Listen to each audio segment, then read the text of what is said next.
हाँ,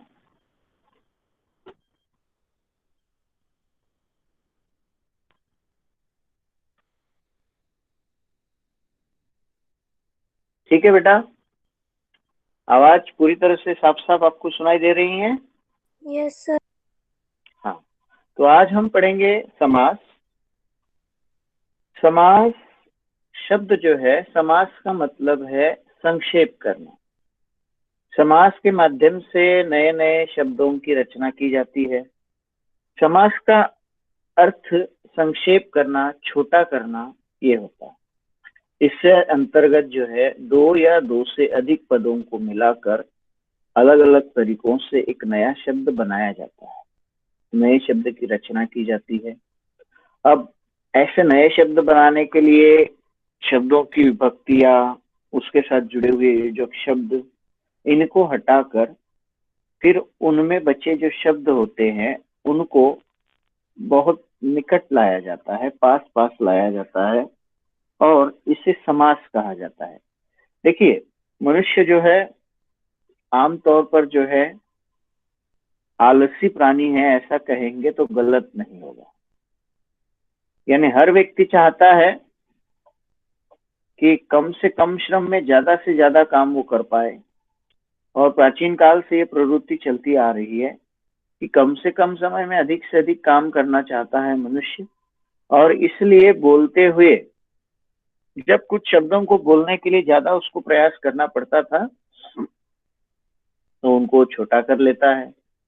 और उसी तरह फिर कई ऐसे रूप है भाषा में जो बहुत बड़े बड़े शब्दों के रूप में प्रचलित थे और आगे चलकर छोटे हो गए।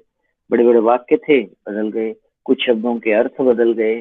तो इस तरह से भाषा में जो है परिवर्तन होता रहता है। और यहाँ इस प्रकार शब्दों का निर्माण करने के लिए जो एक संक्षेप की विधि है, उसे समास कहा जाता है। अब परिभाषा के तौर पर अगर देखा जाए, तो दो या दो से अधिक शब्दों को निकट लाने से, पास पास लाने से नए शब्दों की रचना की जाती है, और ऐसी रचना को समास कहते हैं। जैसे ये पूरा है, देखो, तुलसी के द्वारा लिखा गया, इतना एक दो तीन चार पांच शब्द है, और इनको बिल्कुल पास पास लाकर उनमें से कुछ विभक्ति आदि को हटाकर नया शब्द बनाया गया, तुलसीकृत। उसका अर्थ वही है, तुलसी के द्वारा लिखा गया। जलमग्न, जल में डूबा हुआ या पानी में डूबा हुआ, इनको छोटा किया और जलमग्न शब्द बन गया। राह के लिए खर्च, तो के लिए विभक्ति हटाकर केवल राह खर्च, इतना शब्द रखा गया। चार आनन का समूह, तो चतुरानन। ठीक है। फिर लंबा उदर है जिसका, अर्थात गणेश। इतने शब्दों के लिए एक छोटा सा शब्द बन गया, लंबोदर। लंबा है उदर जिसका। ठीक है। तो इस प्रकार बड़े बड़े शब्द जो है, या बहुत सारे शब्दों से जो अर्थ विदित होता है, उनको छोटा करके उनमें से कुछ विभक्तियों को हटाकर, कुछ अव्ययों को हटाकर, कुछ चिन्हों को हटाकर छोटा कर देना, उसको समास कहा जाता है। समास का सीधा सीधा अर्थ है संक्षिप्त बनाना, छोटा बनाना। ठीक है। अब समास में दो पद होते हैं, ध्यान रखना। एक पूर्व पद या उत्तर पद, या पहला पद या दूसरा पद उसे कहा जाता है। इनमें से पहले पद को पूर्व पद कहते हैं, बाद वाले पद को उत्तर पद, पहला और दूसरा भी कह सकते हैं। और फिर एक होता है समस्त पद, यानी समास प्रक्रिया से बने हुए जो नए शब्द होते हैं उनको समस्त पद कहा जाता है। ये पूर्व पद और उत्तर पद दोनों का मिला हुआ रूप होता है। देखो, इस चार्ट को देखकर आप समझ सकते हैं। शब्दों का समूह देखिए, हाथ से लिया हुआ, लिखा हुआ। तो हाथ से लिखा हुआ इसका जो समस्त पद बनता है वो है हस्तलिखित। लेकिन ये दो पद इसमें बनते हैं, एक है हस्त और दूसरा है लिखित। तो इन दोनों पदों को मिलकर जो नया शब्द बन रहा है वो है समस्त पद। यानी पूर्व पद है हस्त, उत्तर पद है लिखित, और दोनों को मिलकर जो शब्द बन रहा है वो है हस्तलिखित। रसोई के लिए घर, तो रसोई एक शब्द है, दूसरा पद है घर, और रसोई घर ये समस्त पद बन गया। नीला है जो गगन, नील एक शब्द है, गगन वो दूसरा पद है, और इन दोनों पदों को मिलकर नया शब्द बना नील गगन। ठीक है। 5 वटों का समूह, 5 वटों का समूह के लिए पंच और वटी इन दो पदों से समस्त पद बना पंचवटी। मृत्यु तक, आमरण, पहला पद है आ और दूसरा पद है मरण, आमरण। इस प्रकार से ये समस्त पद जो है वो बनता है। तो समस्त पद यानी नया जो शब्द बन रहा है उसे समस्त पद कहते हैं। उन समस्त पदों में जो दो शब्द अलग अलग जुड़े होते हैं उनको एक को कहते हैं पूर्व पद पहला, और दूसरे को कहते हैं उत्तर पद यानी दूसरा। अब और एक बात इसमें होती है, समास का विग्रह करना। विग्रह करना यानी विच्छेद करना, अलग अलग करना आसान शब्दों। जो समस्त पद होता है उसके पदों को पहले जैसे विस्तार से लिखना, उसी स्थिति में लाना, इसे कहते हैं समास का विग्रह करना, समास विग्रह। यानी जो समास शब्द है, समस्त शब्द है, उसको विस्तार से लिखना वो होता है विग्रह करना। जैसे यथा संभव, जैसा संभव हो, ये उसका विग्रह हो गया। प्रत्यक्ष यानी आंखों के सामने। माखन चोर, माखन को चुराने वाला। देशभक्त, देश का भक्त। नल नील, नल और नील, ये समस्त पद का विग्रह करके यहाँ पर लिखा गया। यानी समस्त पद को विस्तार से लिखना, उन पदों को अलग अलग करके लिखना, पहले जैसी स्थिति में लिखना, ये समास का विग्रह कहलाता है। अब समास के भेद। समास के पूरे मिलाकर जो है मुख्य भेद जो है 6 माने जाते हैं। कितने माने जाते हैं? 6। पहला है अव्ययी भाव समास, दूसरा तत्पुरुष समास, तीसरा द्वंद्व समास, फिर कर्मधारय समास, द्विगु समास और बहुव्रीहि समास। अब जैसा कि आप लोग जानते हैं कि 2 समास जो है आपको मालूम है, अब तक जो आप पढ़कर आए हैं उसके आधार पर 2 समास आप जानते हैं। वैसे दूसरे भी जानते हैं लेकिन वो इतने अच्छी तरह से आपको याद नहीं है। द्वंद्व समास, कौन बता सकता है कि द्वंद्व समास क्या होता है? बोलो तो।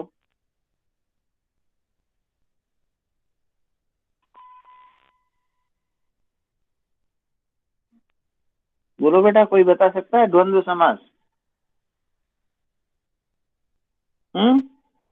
सर हाँ बोलो बेटा।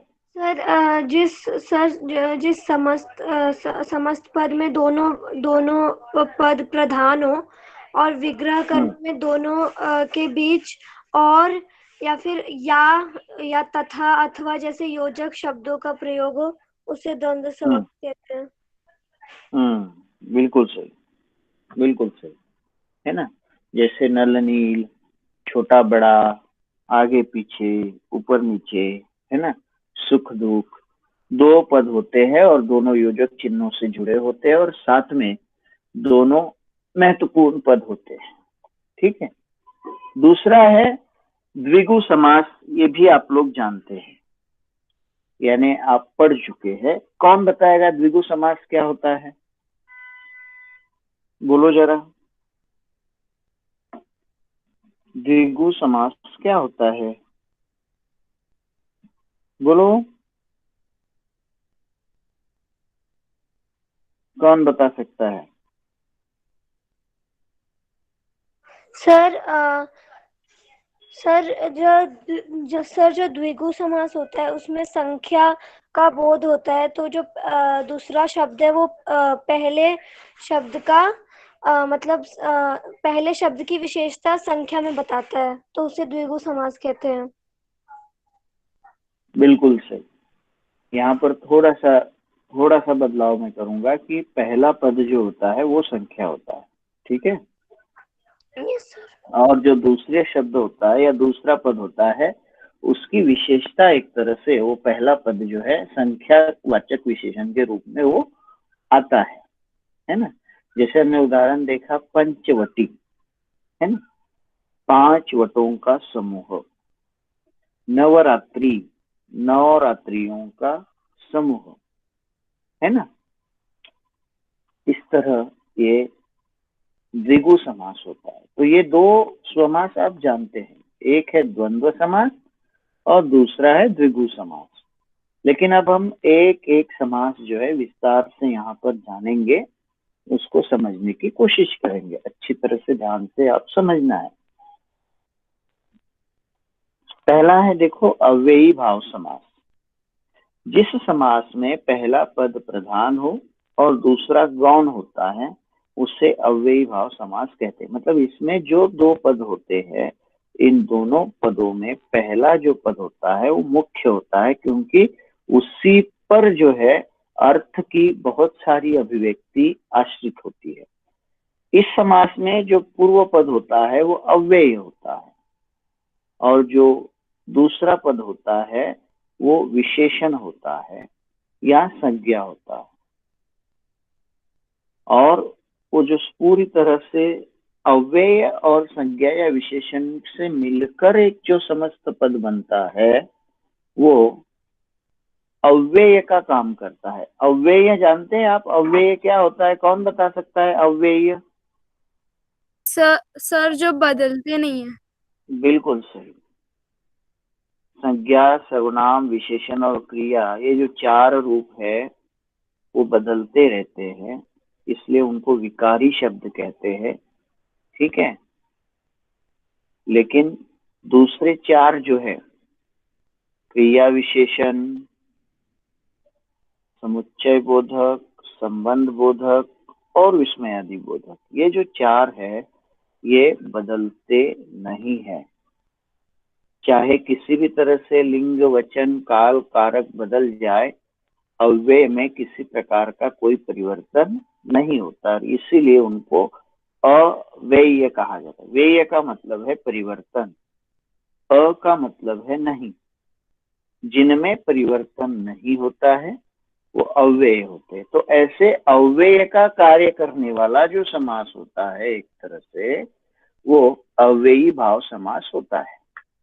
और ये शब्द जो बनता है इसको जब हम अलग अलग करके लिखते हैं तो हम देखते हैं कि दो पद जो बनते हैं, एक अव्यय होता है पहला और दूसरा या तो विशेषण या तो संज्ञा होती है। जैसे आजीवन, तो आजीवन में आ है अव्यय और जीवन है संज्ञा। दूसरा है देखो प्रति एक, प्रति अव्यय है और एक जो है विशेषण हो गया और दोनों मिलकर शब्द बना प्रत्येक, ठीक है। ऐसे और भी कुछ उदाहरण है, देखिए अव्ययी भाव के। अनजाने अर्थात बिना जाने, अनचिन्हा अर्थात बिना चिन्हे यानी बिना समझे, अजन्मा बिना जन्मे, आमरण मरण तक, आजीवन जीवन भर या जीवन तक, है ना, आजन्म जन्म से लेकर, यथा अवसर अवसर के अनुसार, अवसर के अनुरूप, यथा समय समय के अनुसार, यथाशक्ति शक्ति के अनुसार, यथाविधि, विधि के अनुसार। तो इस तरह ये जो पद है, समस्त पद, ये अव्ययी भाव के अंतर्गत आने वाले पद है। ठीक है, जो वाक्य में प्रयुक्त होते हुए अव्यय का रूप जो है धारण करते हैं, और अव्यय के रूप में वो वाक्य में प्रयुक्त होते हैं। और भी कुछ उदाहरण है, देखो अव्ययी भाव के, जैसे यथोचित, जैसा उचित हो, घर घर, प्रत्येक घर में, गांव गांव, प्रत्येक गांव में। अब यहाँ पर आपको संभ्रम नहीं होना चाहिए कि घर घर जो लिखा गया है ये द्वंद्व समास नहीं होगा, ध्यान रखना, क्योंकि द्वंद्व समास में दो अलग अलग शब्द होते हैं, है ना। यहाँ पर घर घर यानी प्रत्येक घर, गांव गांव यानी प्रत्येक गांव, गली गली यानी प्रत्येक गली में या हर गली में, है ना, ये अर्थ उसका है।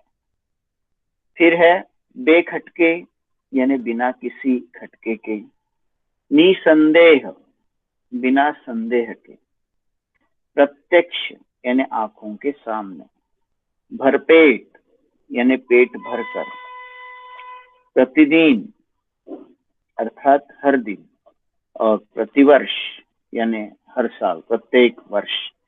तो इस प्रकार ये शब्द प्रतिदिन, प्रतिवर्ष, भरपेट, प्रत्यक्ष, निसंदेह, गली गली, गांव गांव, घर घर, यथोचित, ये सारे अव्यय की तरह जो है वाक्य में प्रयुक्त होते हैं। चाहे लिंग, वचन, काल, कारक कुछ भी बदल जाए, इन शब्दों पर कोई असर नहीं होगा। जैसा कि हम जानते हैं कि अव्यय में किसी प्रकार का कोई परिवर्तन नहीं होता है। ठीक है, अब आगे हम बढ़ेंगे।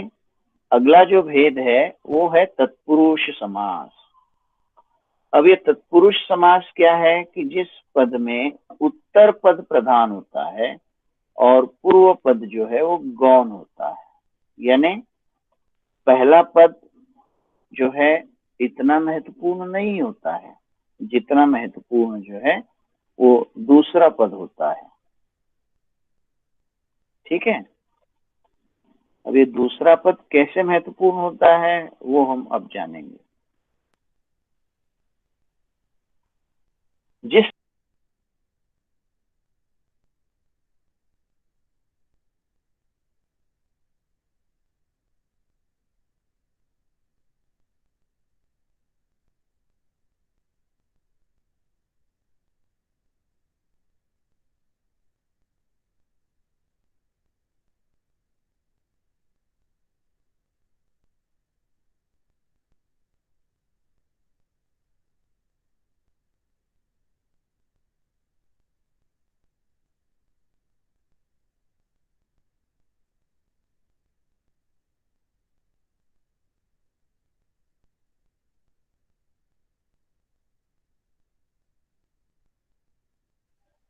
Hello, yes sir. आवाज आ रही है? यस सर, अब आ रही है। अच्छा, कब से बंद हो गई? तत्पुरुष समास शुरू किया तब से? हाँ सर। तत्पुरुष समास पढ़ा था कि नहीं पढ़ा था? हाँ सर, नहीं पढ़ा था। ओके, ठीक है। अव्ययी भाव समास के शब्द ये प्रतिवर्ष तक सुना था? No sir. Yes sir, yes sir. प्रतिवर्ष तक सुना था, प्रतिदिन, भरपेट सुना था? Yes sir. चलिए यस अब हम सर। ठीक है, तत्पुरुष समास की ओर बढ़ते हैं, दूसरा समास। ठीक है, जिस समास का उत्तर पद प्रधान हो और पूर्व पद गौण हो उसे तत्पुरुष समास कहते हैं। जैसे मोक्ष प्राप्त यानी मोक्ष को प्राप्त,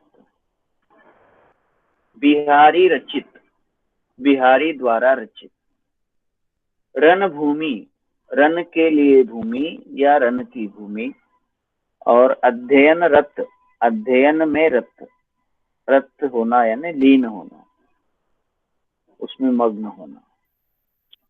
तो तत्पुरुष में क्या होता है कि पहले पद की उतनी अहमियत नहीं होती, लेकिन दूसरा पद महत्वपूर्ण होता है। ठीक है, अब जैसे और भी कुछ उदाहरण है उससे आप समझ सकते हैं। अब यहाँ पर अन्य उदाहरण देने से पहले मैं आपको बताऊं कि तत्पुरुष समास में जब हम समास का विग्रह करते हैं तो समास का विग्रह करते हुए विभक्ति मिलती है, यानी प्रत्यय मिलता है। आवाज सुन रहे हो बेटा? Yes sir. विभक्तियां मिलती है, जैसे यहाँ देखो मोक्ष प्राप्त में विभक्ति मिलती है को, बिहारी रचित में बिहारी द्वारा रचित, यहाँ द्वारा मिलती है। रणभूमि, रण की भूमि की विभक्ति यहाँ मिलती है। और अध्ययन रत, अध्ययन में रत, यहाँ में विभक्ति हमें मिलती है। तो ये विभक्ति चिन्ह जो होते हैं, अगर आप लोगों ने कारक चिन्ह याद है आप लोगों को, तो उसमें ये विभक्ति चिन्ह हमने पढ़े हैं। कारक याद है आप लोगों को?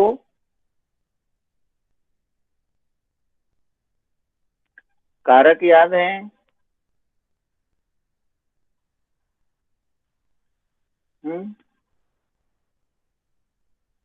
वाक्य में प्रयुक्त होने वाले शब्दों का संज्ञा सर्वनाम से जो संबंध बताया जाता है वो कारक कहलाता है ना? कारक नहीं है याद आपको? पढ़ा तो होगा आप लोगों ने। नहीं याद है? कर्ता कारक, कर्म कारक, करण, संप्रदान, अपादान, संबंध, संबोधन, मालूम है? कुछ याद आ रहा है?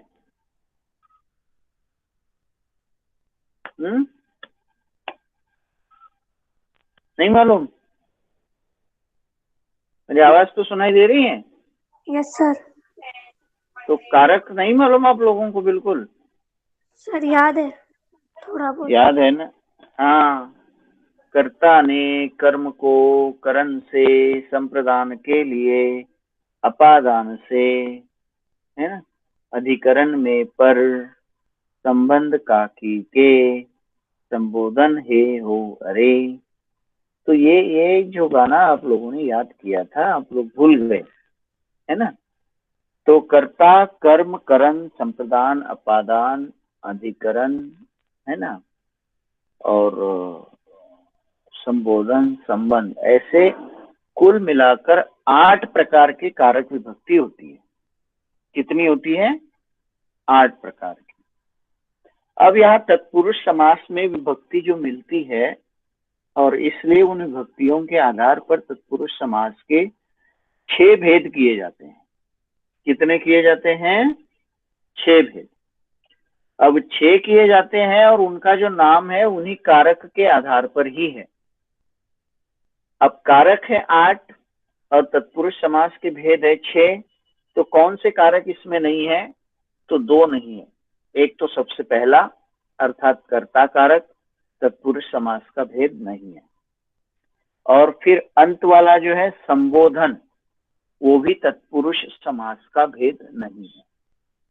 तो कर्म से लेकर संबंध तक, कर्म, करण, संप्रदान, अपादान, अधिकरण और संबंध, ये 6 प्रकार के विभक्ति जो है कारक की, उन्हीं विभक्तियों के आधार पर तत्पुरुष समास के 6 भेद किए जाते हैं।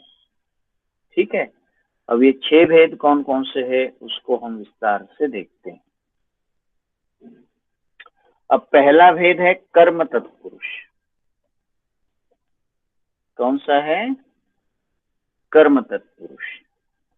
कर्म तत्पुरुष का मतलब है कि जिस समास के पूर्व पद में कर्म कारक की विभक्ति लगी हो। मैंने कहा आपको कि जिस कारक की विभक्ति लगी है उसी के आधार पर जो है उस तत्पुरुष का भेद जो है वो बनाया गया है। अब आप लोग मुझे बताएंगे कर्म कारक की विभक्ति कौन सी है? बताओ तो, कौन बता सकता है कर्म कारक की विभक्ति? मालूम है?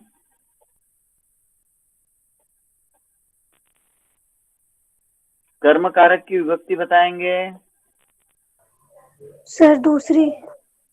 दूसरी मतलब? सर दूसरी विभक्ति। द्वितीय। नहीं, वो नहीं, विभक्ति चिन्ह, चिन्ह बताना है। प्रत्यय कौन सा लगता है? प्रत्यय, सर को। प्रत्यय को, करेक्ट।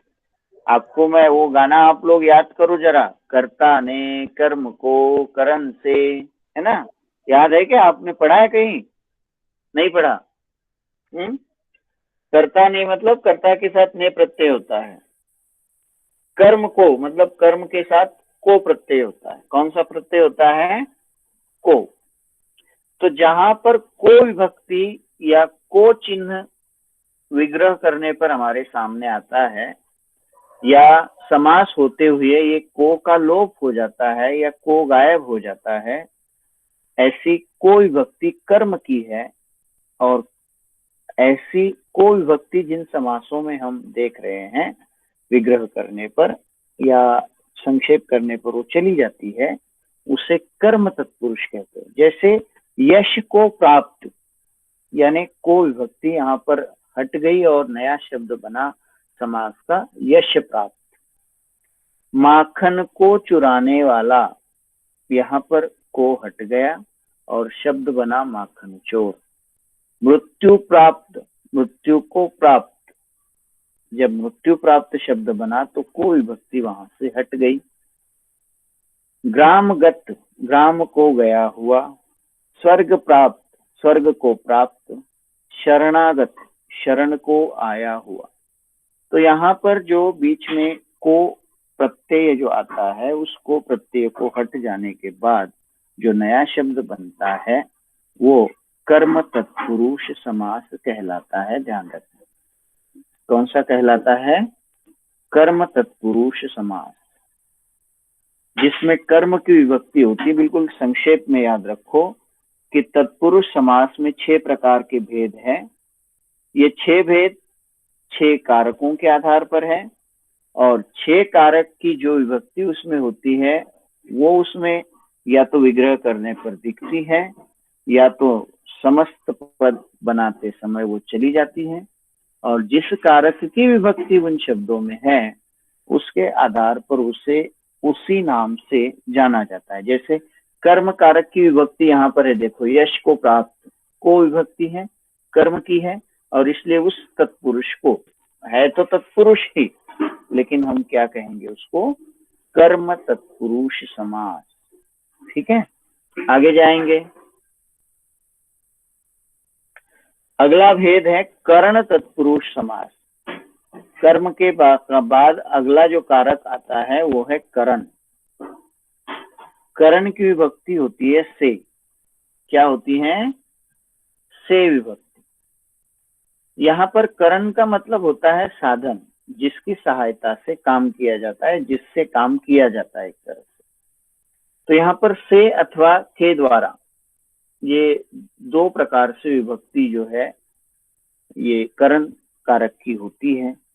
तो जहां से और के द्वारा ऐसे प्रत्यय चिन्ह विभक्ति करने पर, विग्रह करने पर मिल रहे हैं, उन्हें कर्ण तत्पुरुष समास कहा जाता है। जैसे सूर रचित, सूरदास द्वारा रचित। स्वरचित, स्वयं के द्वारा रचित।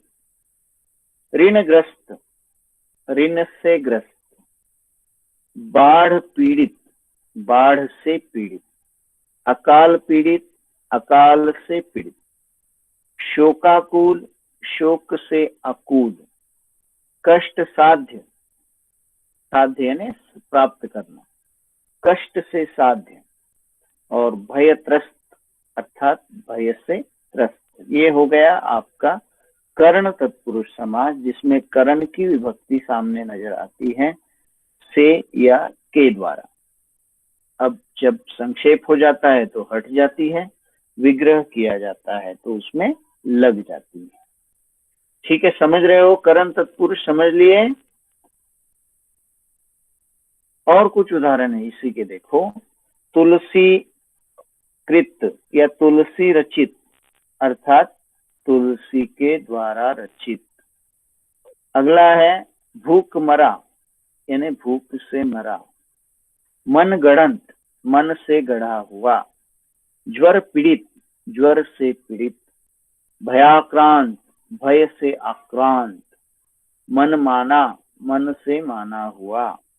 रेखांकित, रेखा से अंकित। मदमस्त, मद से मदमस्त, मस्त।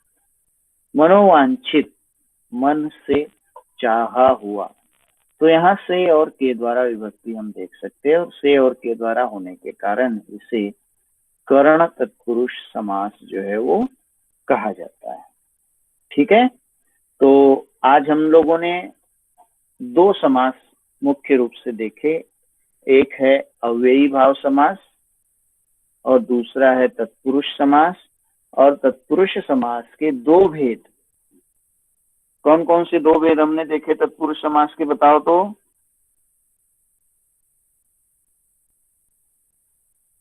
बोलो बेटा, तत्पुरुष समास के कौन से दो भेद हमने देखे? सर कर्मधारय तत्पुरुष समास। सर कर्म और कर्म धारय नहीं बेटा, कर्म तत्पुरुष और करण तत्पुरुष। कर्मधारय एक अलग भेद है समास का, अलग से, वो तत्पुरुष नहीं है। समझ रही हो? Yes sir. तो कर्म तत्पुरुष और कर्ण तत्पुरुष। देखो, परीक्षा में अगर आप तत्पुरुष केवल लिखते हैं तो भी समस्या नहीं होती है आगे चल के, लेकिन तत्पुरुष समास समझने के लिए उसके भेद भी आपको समझना जरूरी है, क्योंकि भेद समझने से आप उसको तत्पुरुष में है या नहीं उसको अच्छी तरह से पहचान सकते हैं। ठीक है, जैसे अब कर्म की विभक्ति आपने देख ली तो आप आराम से लिख सकते हैं ये कर्म तत्पुरुष है, या फिर तत्पुरुष केवल लिख सकते हैं। फिर जैसे करण की विभक्ति से और के द्वारा आपने देख ली, तो से और के द्वारा को देखकर आप तुरंत पता लगा सकते हैं, समझ सकते हैं कि ये कर्ण तत्पुरुष का प्रकार है, अर्थात तत्पुरुष समास का भेद है। इस प्रकार से आप जान सकते हो। ठीक है, तो बाकी बचे हुए भेद जो है हम अगले कालांश में पढ़ेंगे परसों। ठीक है, तब तक हम रुकेंगे। आपके पास अगर कोई किताब है व्याकरण की तो आप समास पढ़कर रखें, नहीं तो हमें पढ़ने है ही, समझने है ही। ठीक है,